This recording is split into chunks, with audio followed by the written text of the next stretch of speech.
अजून तसेच आहेत, टू व्हीलरच आहेत, त्यांचा इन्कम तसा जेमतेम आहे, तरी त्यांच्या विचारावर प्रगतीच केली नाही, विचाराची कधीच प्रगती केली नाही, विचारांना जे चेंजेस करायचे अपडेट करायचे असतात ते कधीच केले नाही. आणि हे अपडेट करायला लोक म्हणतायत, तर त्यांचा इन्कम त्याच पद्धतीने राहिलेला आहे.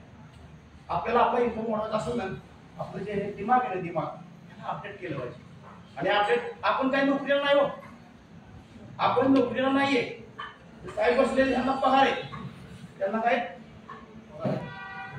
त्यांना त्यांच्या ऑफिस मध्ये जे काय त्यांना अधिकार दिलेले आहेत, काय ऑथॉरिटी दिलेली आहे, काय त्यांच्या काय हे असेल त्यानुसार त्यांना पेमेंट मिळालं. आपल्याला काय, आपल्याला पेमेंट नाही मित्रांनो. आपल्याला 10 ते 5 ऑफिस मध्ये यायची गरज नाही, पण त्याच ऑफिस मध्ये न जाता आपण मार्केटमध्ये जर आपण आपली आयडिया लढवली, आपले नॉलेज अपडेट केलं, तर ह्याच्यासारखं दुसरं इन्कमचं प्रोसेस खूप नाही. आणि हीच आपल्याला मिळवायची. आपला रिटायरमेंट कधी साहेब, तुमचं रिटायरमेंट